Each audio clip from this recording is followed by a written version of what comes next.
All right, good afternoon and welcome to our Health Council's talk. We're just going to give it a few minutes before we go ahead and get started, but welcome, and please put your name in the chat, contact information and your affiliation if you'd like. Hey, Kayla. It looks like you're on vacation today. No, I wish. How are you? Good, good. Thank you. All right. And how are you? Wishing I was on vacation, but I'm doing good otherwise. All right. Looks like we still have a few people joining. All right. And then, Sam, if you could let me know when things kind of settle down in the room and letting people in, I'll go ahead and get started.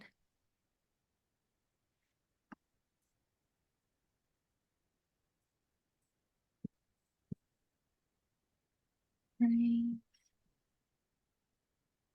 All right, I'm just admitting a few more people, and then I think they'll just probably trickle in some more. Sounds good. All right. Okay, well, I'll go ahead and just get started and let others trickle in.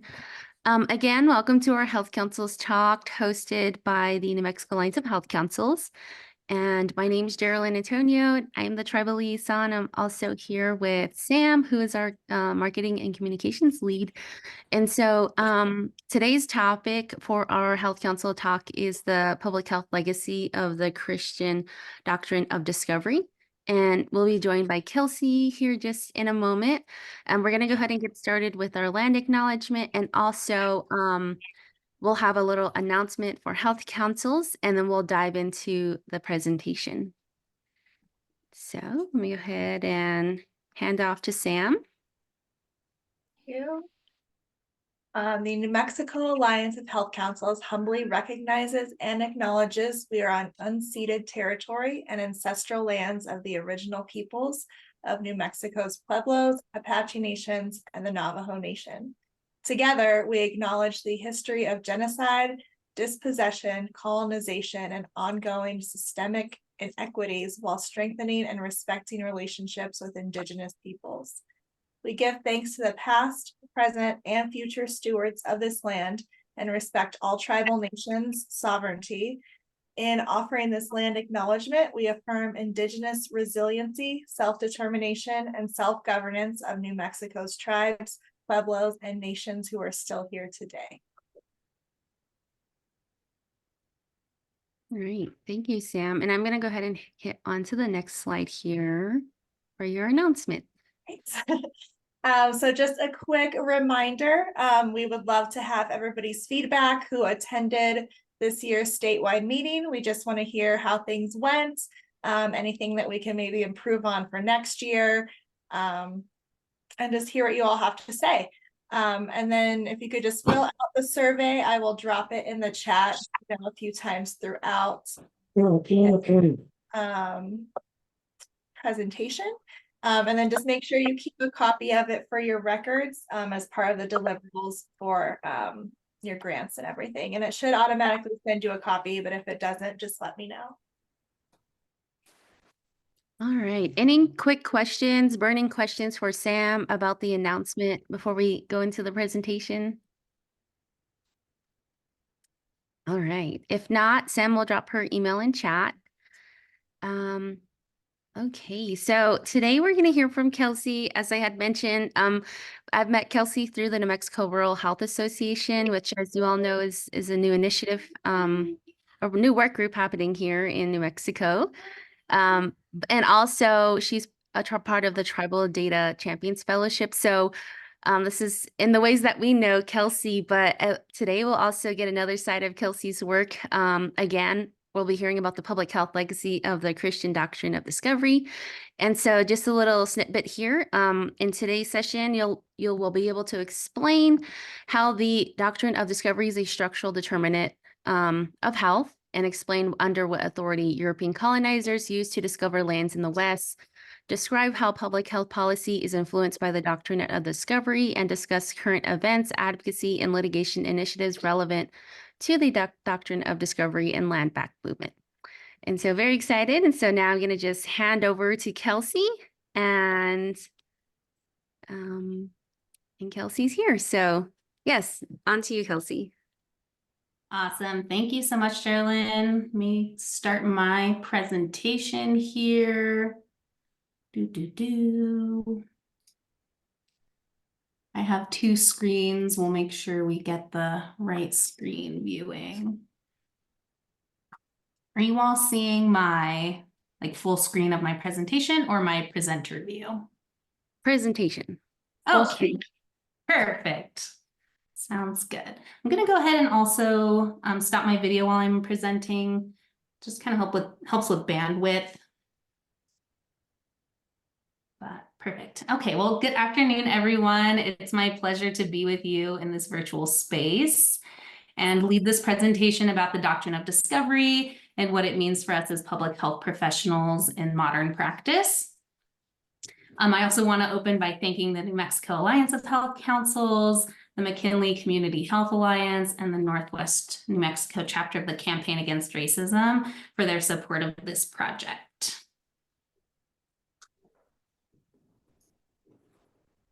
Okay, I wanted to share with you all first my positionality statement, just kind of give you a background on who I am and where I come from. I was born and raised in the shadow of the Sandia Mountains on the unceded land of the Tiwa people in what is now known as Albuquerque, New Mexico. I'm of mixed ethnicity, having a mom who descended from detribalized indigenous people of what is now known as Northern Mexico, and a dad with diverse Northwestern European ancestry.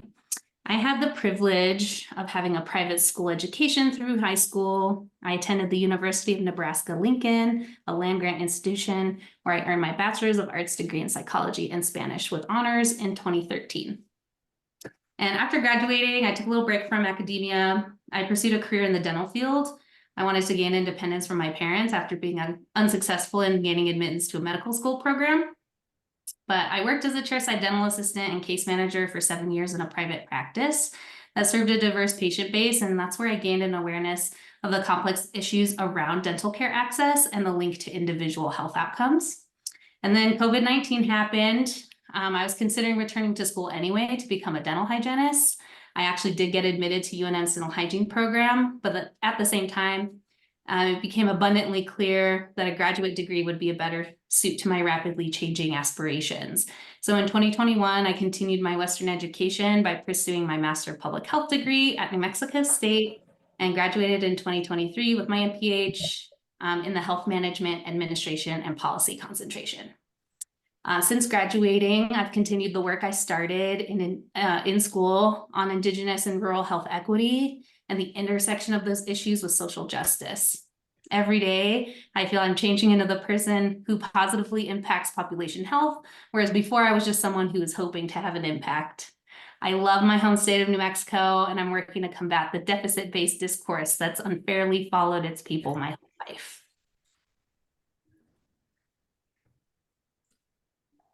All right, Sherilyn gracefully covered these learning objectives at the top, but just to recap, I'll kind of cover the difference between what social versus structural determinants of health are, and then kind of how that plays into how it's manifesting today in terms of public policy and public health. We'll also get a little bit of a history lesson in how it was that European colonizers legally colonized the West and how that came about. And then we'll talk more about the modern movements in terms of trying to reclaim stolen lands into today. Okay, so first we'll cover the distinctions between social and structural determinants of health.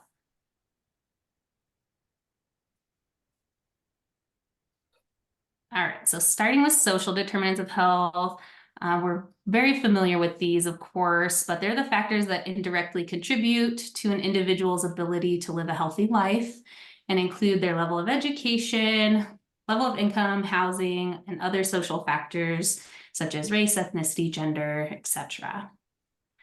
Social determinants of health are increasingly relevant in public health practice.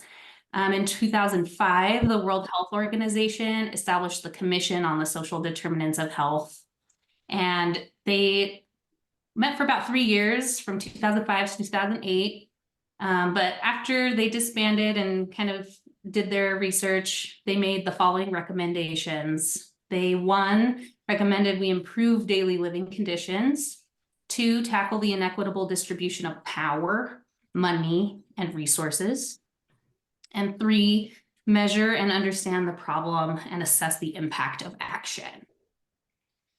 Up until today, like through modern time, public health practice acknowledges that as much as half of individuals' health outcomes depend on social determinants of health. So a huge portion. In 2021, the Centers for Disease Control and Prevention declared racism a serious public health threat in light of the recent health issues highlighted in 2020 because of the COVID-19 pandemic. So that's where we're at with social determinants of health, but how it's because of the more distal structural determinants of health that make it so social determinants of health have a significant impact on communities and individuals' health status.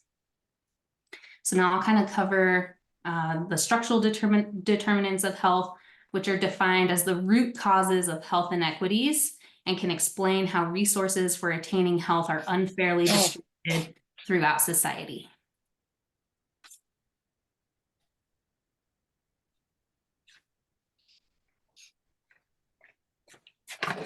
So by addressing structural determinants of health, we're engaging in the process of bringing about social justice as we're addressing root causes. It's like treating the disease rather than treating the symptoms. Some examples of structural determinants of health include the isms, which are encoded into society through our laws, policies, and customs. And this includes governing processes and social and economic policies that impact social determinants of health. So this is a visualization of how this all fits together and what it looks like in our communities.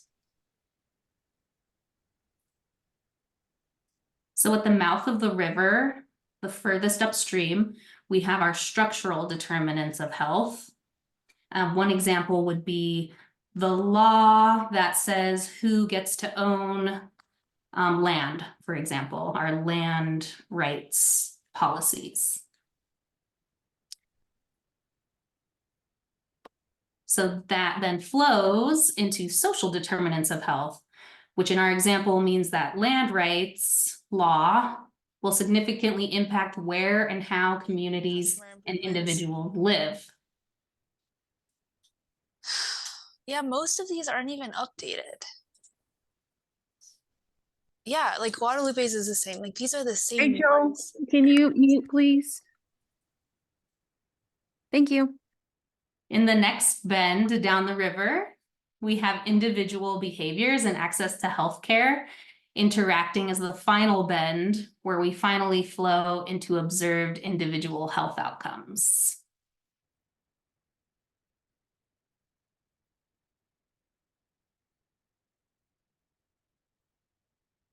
Okay.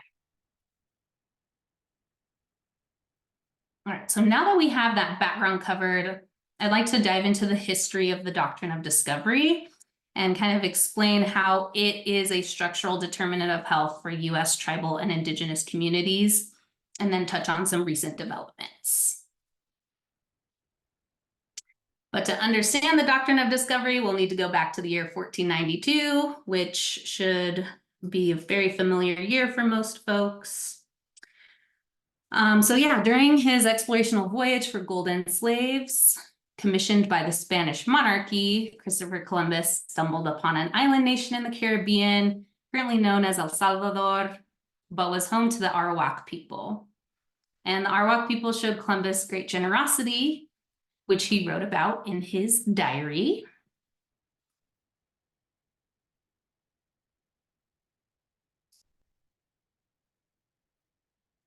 He said, "They manifest the greatest affection toward us all. They might become Christians and inclined to love our king and queen and princes and all the people of Spain." So after Christopher Columbus wrote back to the Spanish monarchy about his, quote, discovery, he sailed back to Spain with 6 enslaved Arawak people as a gift for the monarchy at the end of 1492. And short time later, after word of Christopher Columbus's exploits in the West reached Europe and kind of spread throughout the continent, in May of 1493, Pope Alexander VI penned the Intercaetera.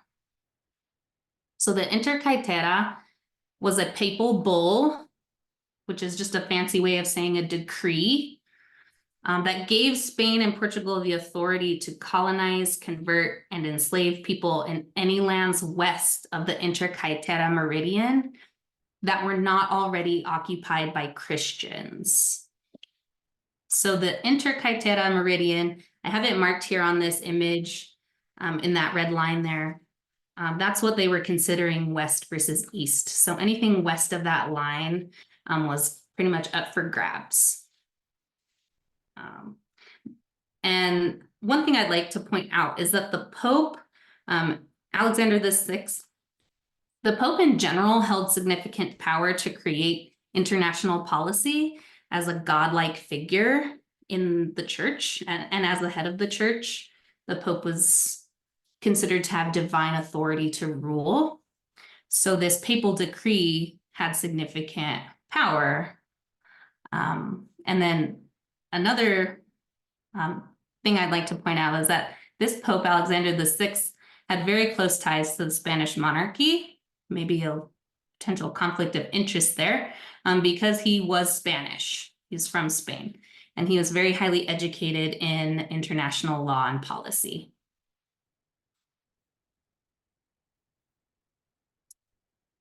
This is an excerpt from the Intercaetera, and it clearly demonstrates the intent to dominate indigenous people. That is a core concept in the doctrine of discovery.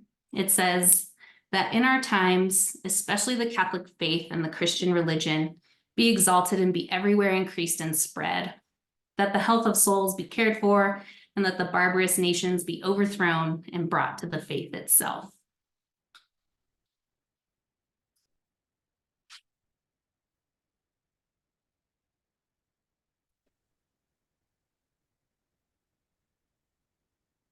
Okay, so in 1493, Columbus returns to the Caribbean, but he wasn't alone. He had 1,200 colonists, 300 soldiers, and 17 ships. And Columbus used this new authority granted under the doctrine of discovery to enslave the Arawak people and forcibly remove them from their land and send them to Spain, as they were not Christian.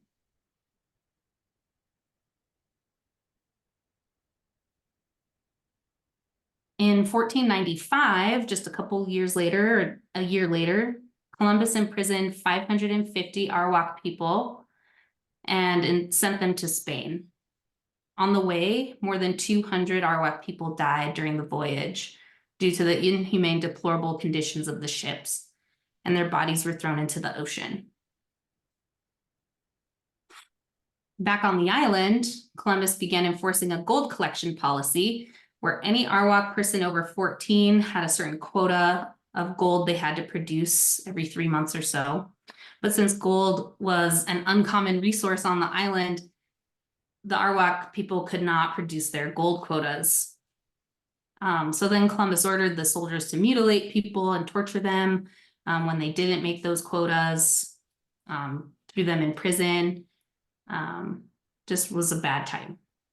But this gold collection policy and the process of enslaving people was a perpetuation of the oppression that was legitimized by the authority given to colonizing Europeans from the doctrine of discovery.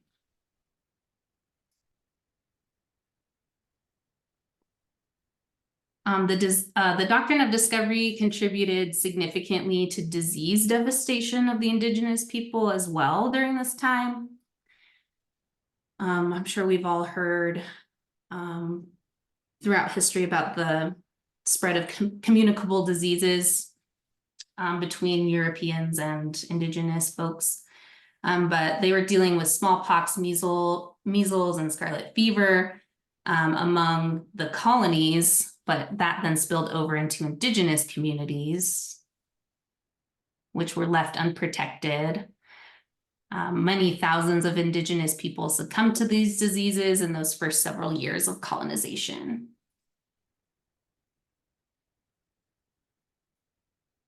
And the effect was twofold or multiple-fold, because not only were folks being enslaved and sent away from their land, but there was also Christian indoctrination happening. So that meant doing away with traditional forms of healing that had been practiced for thousands of years prior to contact with Europeans.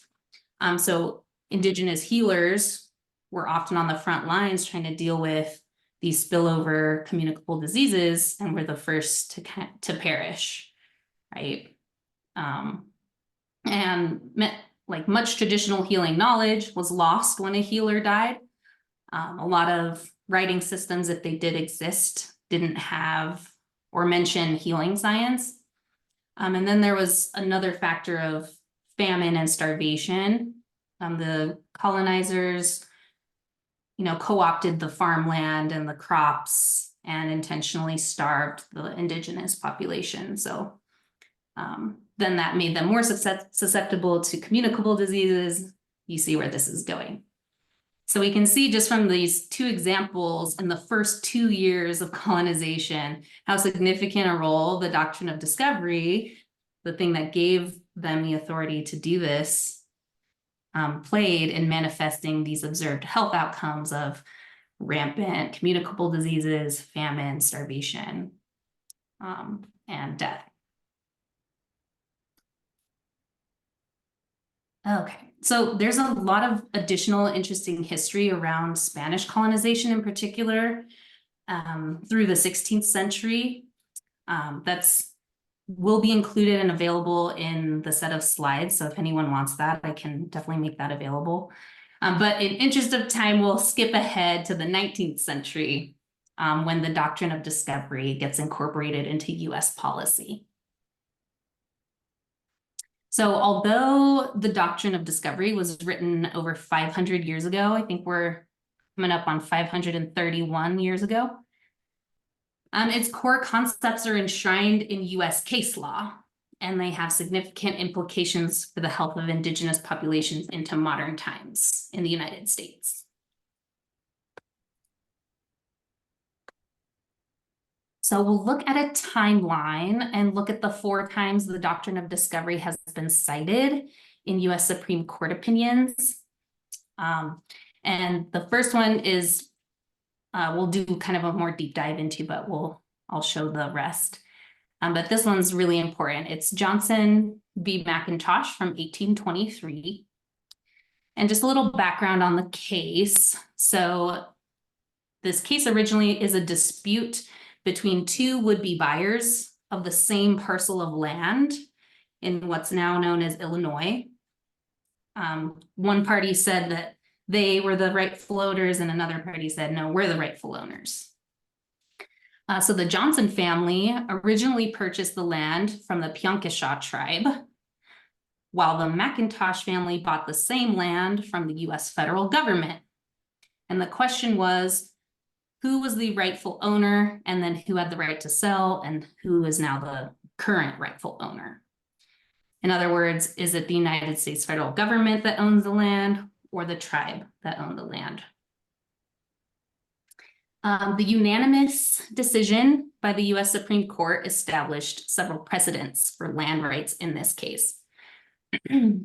So first, they said that, quote, the exclusive right of the British government to the lands occupied by the Indians has passed to that of the United States. So they in this case, established that the rightful owner was the United States government because it had been passed to them when they defeated the British in the Revolutionary War. Secondly, the United States federal government had the sole right of negotiation with the Native American nations. In other words, individuals could not negotiate with the tribes. Only the government, the US federal government, could negotiate with the tribes. And then third,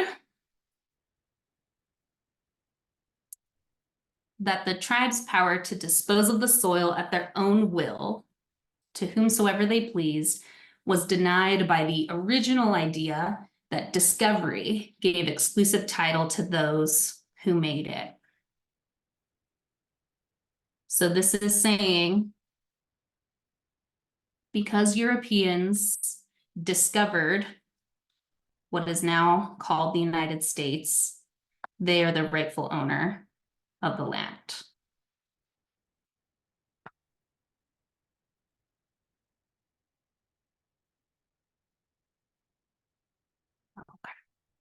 So between the time of Johnson versus McIntosh in 1823, so the Johnson v. McIntosh case was decided in 1823. By 1895, the US government territory went from sea to shining sea, right? The later legal challenges brought to the US Supreme Court throughout the 20th and 21st centuries, which are here on the timeline you can see now, between the next time it was cited, the doctrine of discovery was cited in US case law was in 1955, again in 1985, and most recently in 2005. So all of these Supreme Court cases were around land rights. But unfortunately, each time these cases were heard, the US Supreme Court reinforced the idea of discovery as belonging to European colonizers.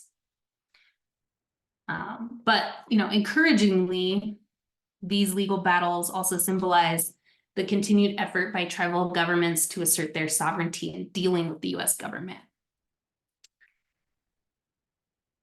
And, through examining these cases and the history of violence that immediately followed the action of the doctrine of discovery, like with Columbus, enslaving people, torturing people, mass incarcerating people, it's clear that a root cause for Indigenous health inequities in the United States since first contact with European colonizers is the doctrine of discovery.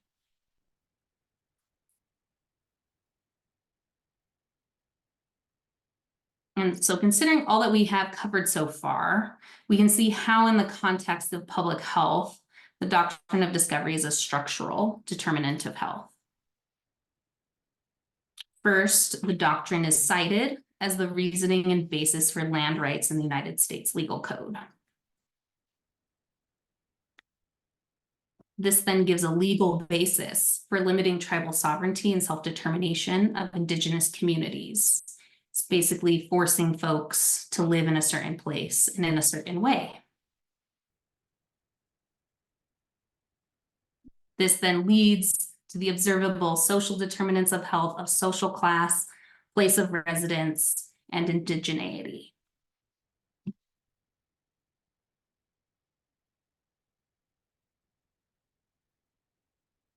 So where does that leave us?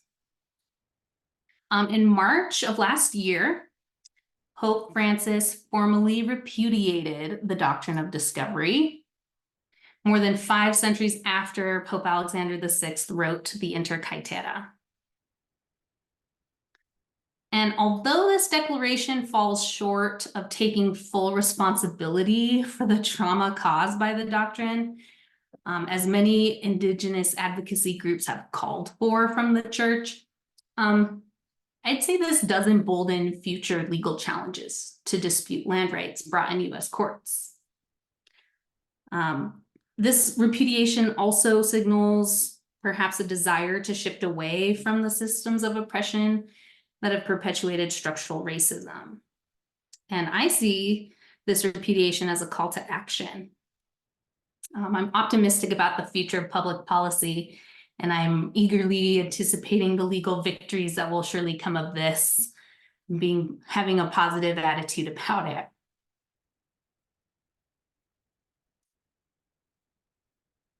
Okay. And so in response to the inequities caused by being removed from Indigenous lands, I'll touch on the land back movement, which is a political movement to get Indigenous lands back into Indigenous hands.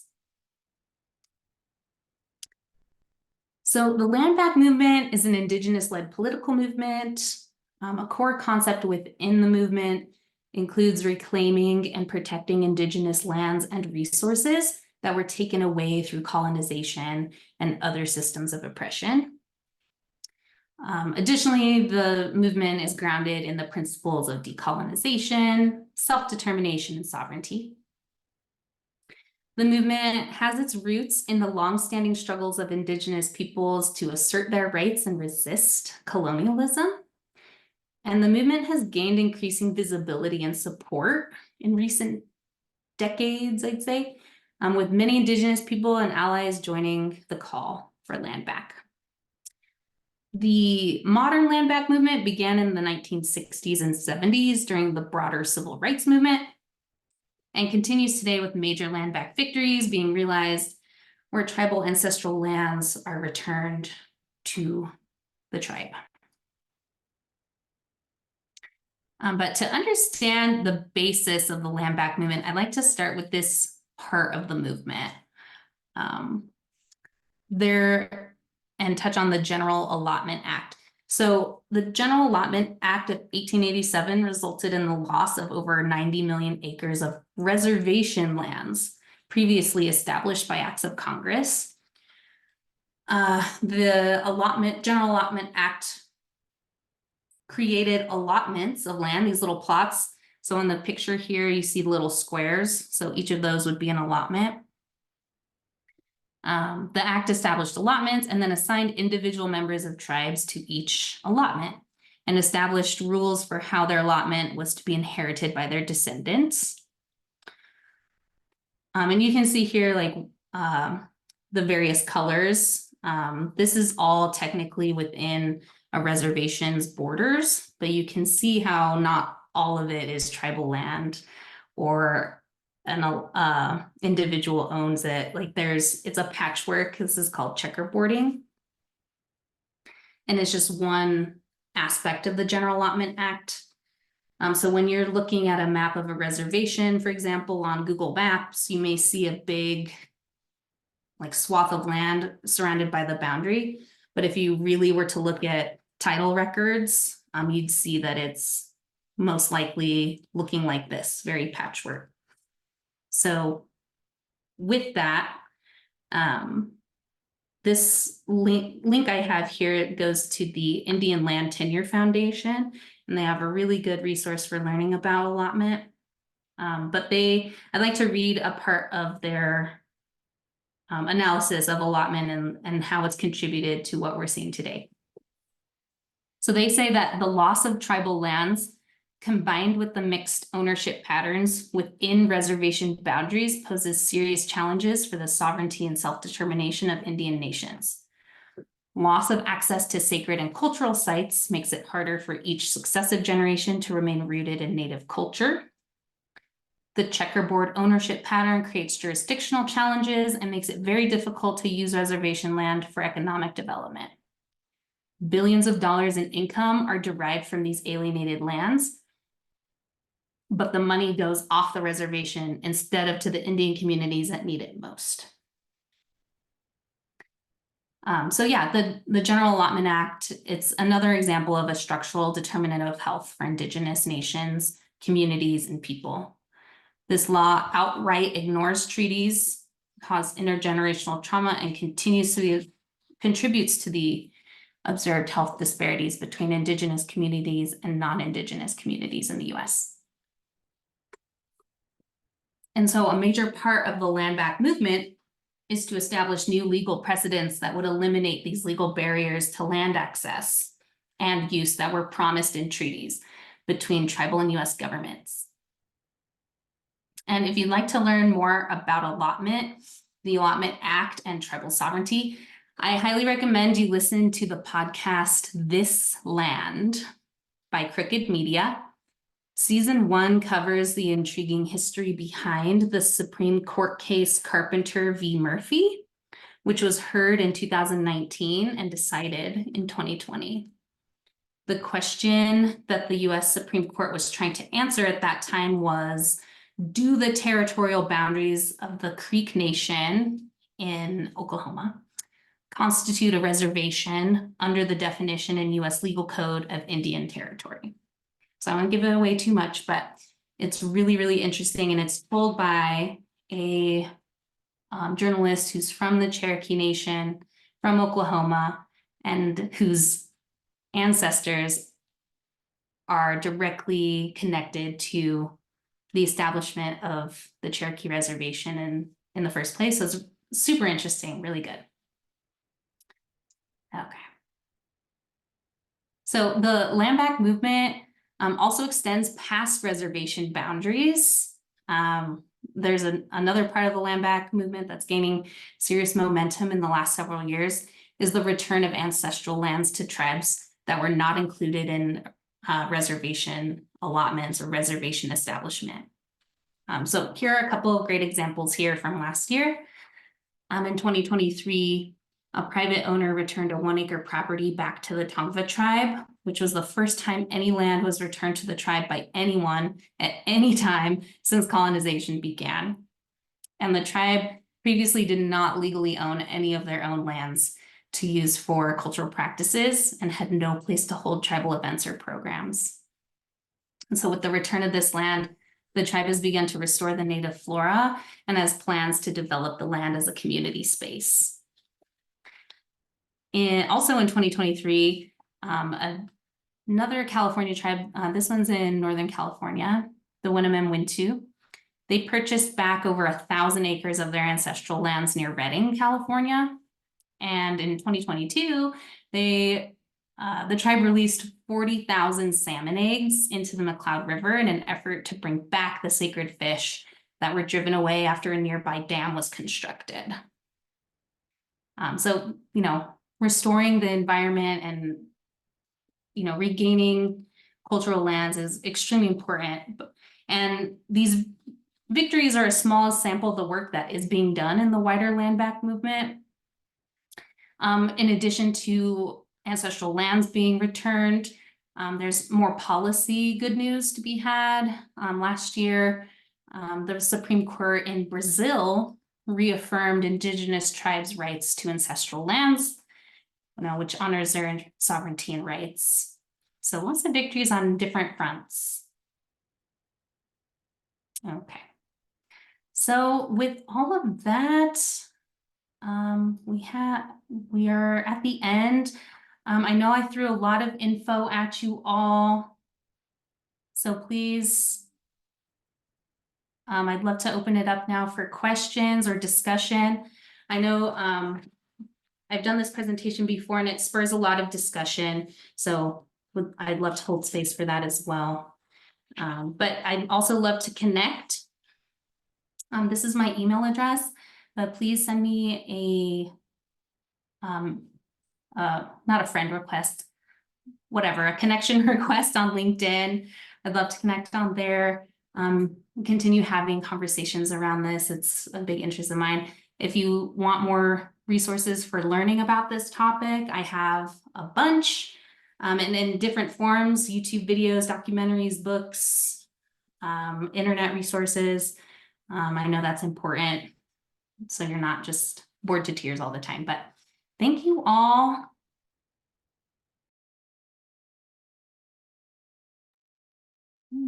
Thank you so much, Kelsey. You're getting lots of love in the chat, and I didn't know if you seen Miria's comment, but Miria, if you would like, would you like to reflect a little bit on what you posted in the chat?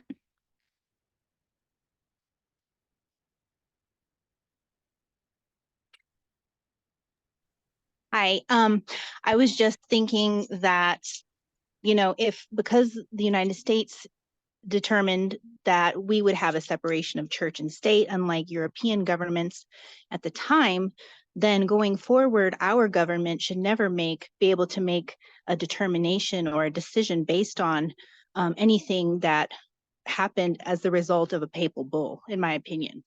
So yeah, that was my comment.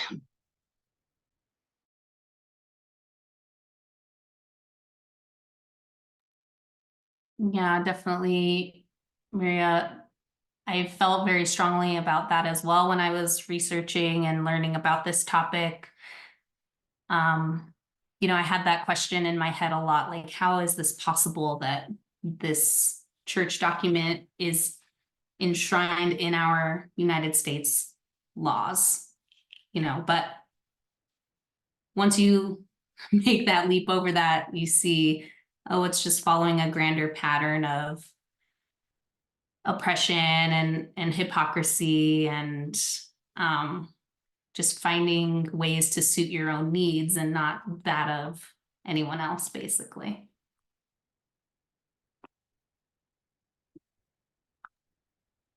Yeah, and so we'd love to open it to questions or additional comments from our listeners. War criminals for sure, from Anna Rondon. All Yeah, right. shout out to Anna. She set me on this path. She mentioned in one of our very early meetings together during my field experience that it was coming up on 500 years of the Doctrine of Discovery, and I had never heard of it at that point.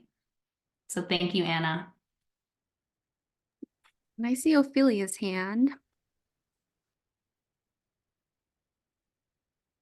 Well, I did put this in the chat.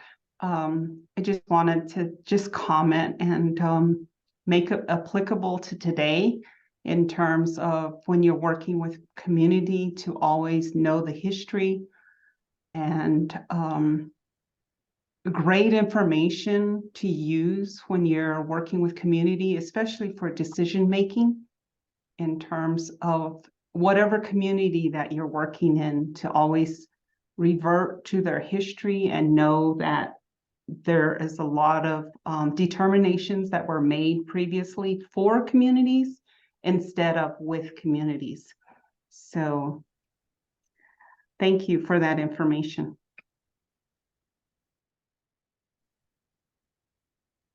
Yes, absolutely.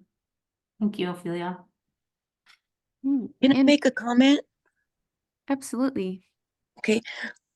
In a different realm of consciousness, collective consciousness, the more that we share information about this license to kill, and that it's an illusion. There's no solid foundation for it except greed. So the more consciously we inform each other, the more of our energy is to flip that paradigm in time. But the more that we have these spaces, oh my God, I'm just so thankful for the Alliance of Health Councils to even have this on your agenda. I'm so appreciative, Kelsey. You stand on your own with this knowledge, and that's what it's all about. You're carrying this other shield and spear for us. Thank you. Thank you, everybody. So happy.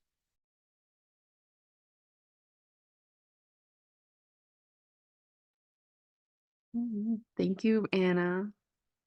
And I And think oh, I'm sorry, Randy has his hand up. It's okay.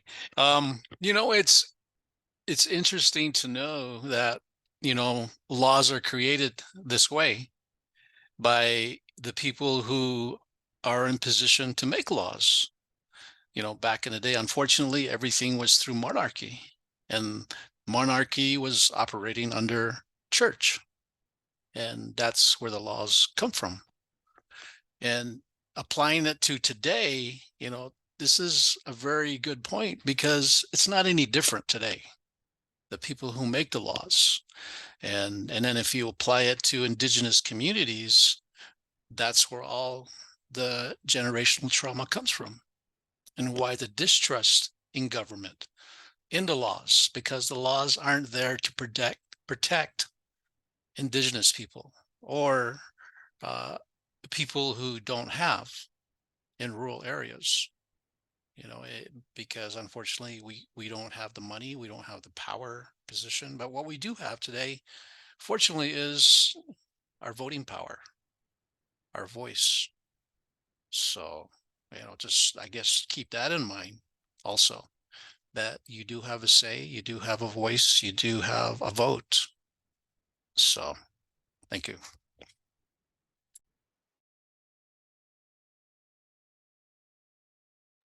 Thank you, Randy. And I think, Ophelia, were you going to add?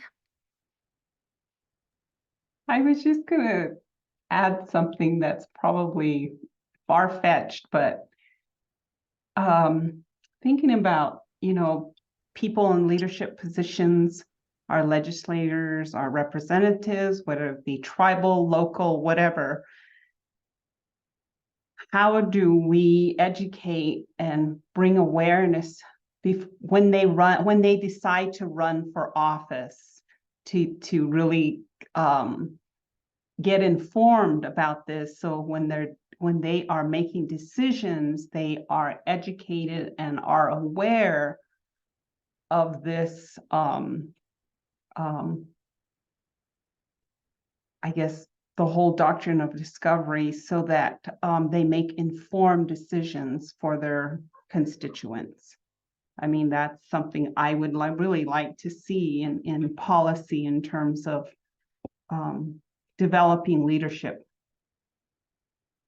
That's just my big overall goal that I'd like to see.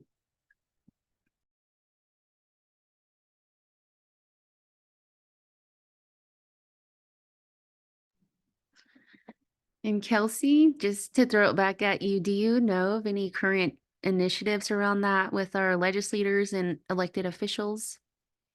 Yeah, like an education kind of thing. I don't, but that's a great idea, you know. Yeah, I can definitely peek into that, but yeah, unfortunately there's probably not much education around Indigenous health issues or Indigenous issues in general in our society, right? So it wouldn't surprise me that it doesn't extend into that political arena. Right. And also I do see Enrique, and then we'll go to Christopher. All right, I'm getting used to two screens. Okay, so I don't look at Zoom, I'll look at this thing. That was great. I think that was really useful, and we do need to do more of that. And we definitely need to have our elected officials, but also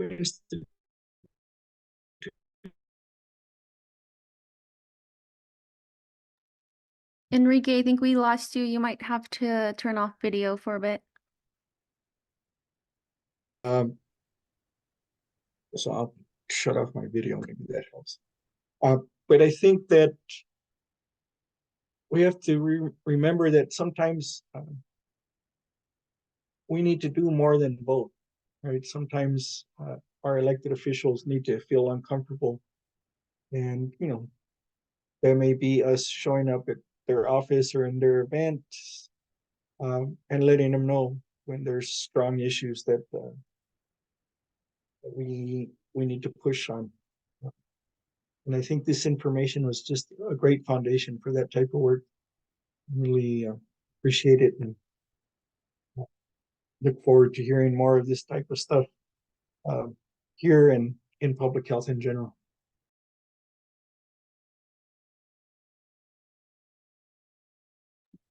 Thank you, Enrique. And I see your hand, Chris.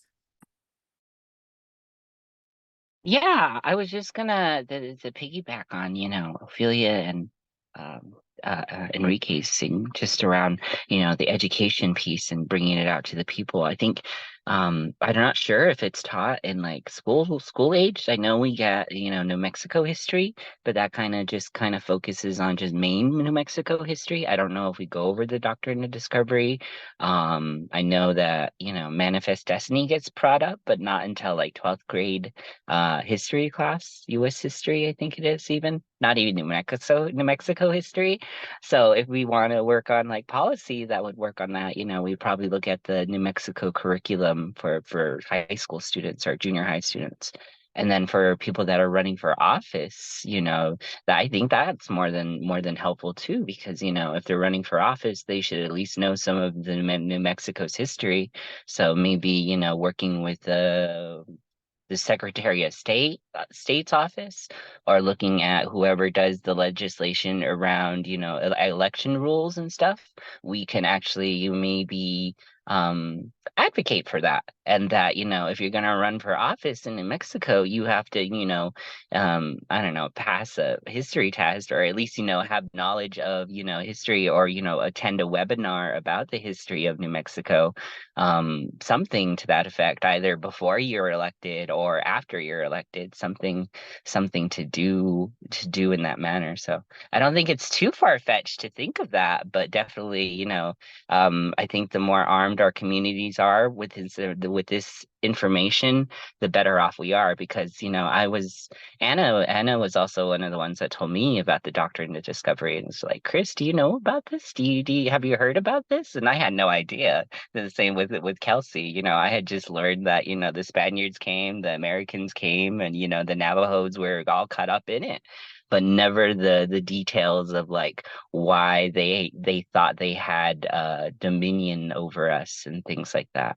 That kind of education didn't come until recently, really more recently. And it's sad that I didn't know that before, because it made some of my assumptions about the system and how it's supposed to be working for me and my family and my loved ones, very, very, very wrong. Because the systems that were built weren't built for a lot of us Indigenous, brown, and Black folks. It was really just built for Bilagana's European white ancestry folks, who were the ones taking over the land and conquering things. So I really, appreciate us being able to bring this out more fully into the community, and really across the state, because the Alliance of Health Council, with all our health councils here, we're all learning together. So thank you everyone for all of that.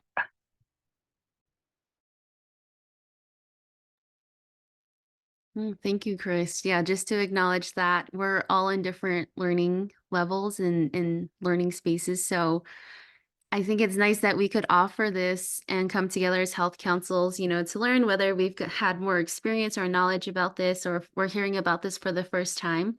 So just planting that seed today is in itself something really beautiful. Are there any other questions or comments for Kelsey? If not, I do have a question. Kelsey, you had mentioned like the 4 cases, I believe it was the 4 cases around court cases. Were there any that took place in New Mexico, or any specific to New Mexico's tribes or pueblos? I don't believe so. That's a good question. I think they were all, I know 2 were tribes from New York specifically. I can look up real quick. But no, I don't believe so. If it was, that would have definitely stood out, but.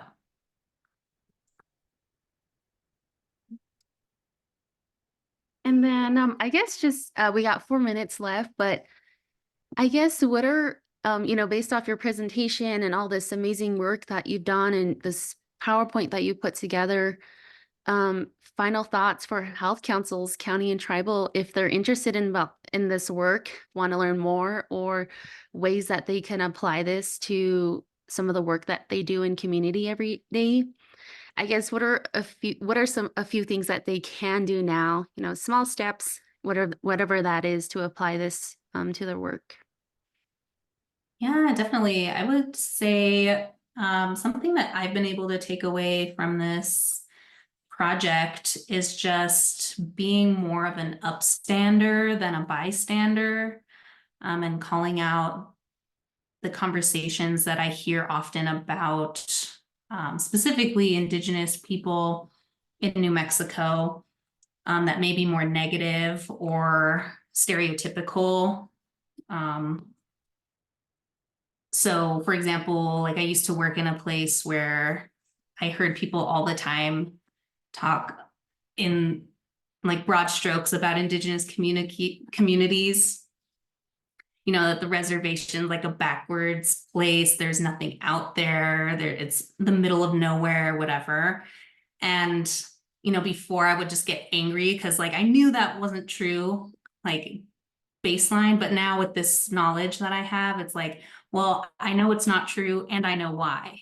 It's because of the United States government legislating it to be so, you know, so having more tools in my toolbox to like have a better conversation and kind of disrupt that like unhelpful mental image that a lot of our neighbors might have about Indigenous communities. So that's one thing I'd say for sure. And I'd love to hear what others plan to do with this info as well. We got someone in the chat who says to be a disruptor, Sarah. And Anna, resolutions denouncing the doctrine of discovery from organizations, cities, etc., and that acknowledging that this is an ongoing effort. I really like Ophelia's comment too, especially with the Tribal State Collaboration Act, including some language, definitely looking at that. A big part of the work that impacts tribes in the state. Ophelia added to always ask why. It's also a really great one. Yeah, those are some of the ideas that we got in chat. And Anna said action. Yeah. So we're 1 minute away from closing. I just want to ask Kelsey too. I feel like this was a really great topic. Is this just one? Do you have other series to this, or is just one presentation that you have? Yeah, so I originally didn't have so much like land back stuff in my original like Doctrine of Discovery presentation. So it's like a combination. It's ever evolving, but so it could be tailored into kind of more specific topics. But yeah, just kind of what the folks need me to talk about. All And right. yes, Kayla, definitely, I see your comment.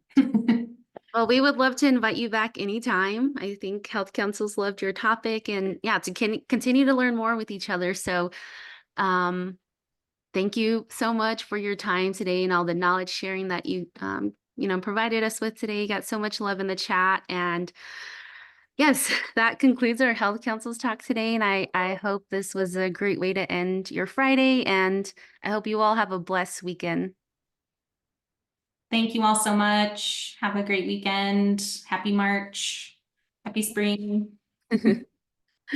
And Kelsey, you can, if you'd like, send me your chat or your PowerPoint, and we can share it with Health Councils through an announcement. Yeah, definitely.